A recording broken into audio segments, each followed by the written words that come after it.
Hi friends, welcome to my channel. This is Vinu. நான் என்னோட கிச்சனில் சமையல் பண்ணுற வீடியோஸ் மட்டும்தான் அப்லோட் பண்ணுறேன். யூஸ்ஃபுல்லாக இருந்தால் கண்டிப்பாக கமெண்ட் பண்ணுங்கள்.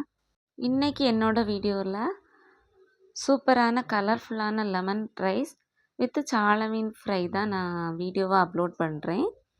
முதல்ல சாதத்தை வடித்து வச்சுக்கோங்க. உதிரி உதிரியாக குழஞ்சிடக்கூடாது.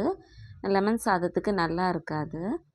அடுப்பை ஆன் பண்ணி வாணலி சூடானதும் 2 ஸ்பூன் ஆயில், 1/2 ஸ்பூன் கடுகு, 1 ஸ்பூன் உளுத்தம்பருப்பு, 1 ஸ்பூன் கடலைப்பருப்பு, 2 வத்தல் கிள்ளி போட்டு கறிவேப்பிலையும் போட்டு தாளிச்சிருங்க. அப்புறமா ஒரு பல்லாரி, 2 பச்சை மிளகாய் சின்ன சின்னதை நறுக்கினதை வதக்கி வச்சுக்கோங்க. அப்புறமா ஒரு பாத்திரத்தில் 1/2 ஸ்பூன் மஞ்சள் தூள், தேவையான அளவு உப்பு, 1 லெமன் ஜூஸ். இது நான் 4 பேருக்கு சர்வ் பண்ண கணக்காக நான் எடுத்துருக்கிறேன். அதை நல்லா மிக்ஸ் பண்ணி விட்டுட்டு இந்த வெங்காயத்து கூட ஆட் பண்ணி மிக்ஸ் பண்ணிவிட்டு அடுப்பை ஆஃப் பண்ணிடுங்க.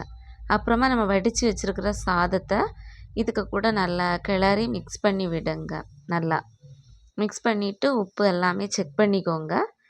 செக் பண்ணியாச்சுன்னா கலர்ஃபுல்லான எம்மியான லெமன் சாதம் ரெடி. இதுக்கு நல்ல ஒரு சைட் டிஷ் சால மீன் பொரிப்பு. நானும் பப்படமும் பொரித்து வச்சுருக்கிறேன். இதுவும் நீங்கள் ட்ரை பண்ணி பாருங்கள். எம்மியான லெமன் சாதம் ரெடி. அப்புறமா சால மீன் பொரிப்புக்கு முதல்ல சால மீனை நல்லா க்ளீன் பண்ணி வச்சுக்கோங்க.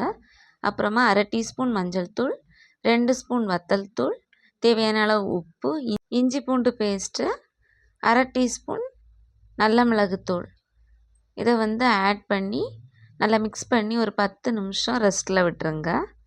அப்புறமா ஒரு கடாயில் எண்ணெய் சேர்த்துட்டு கறிவேப்பிலையும் போட்டுட்டு இந்த மீன் துண்டுகளை ஒன்று ஒன்றா பரப்பி வச்சுருங்க.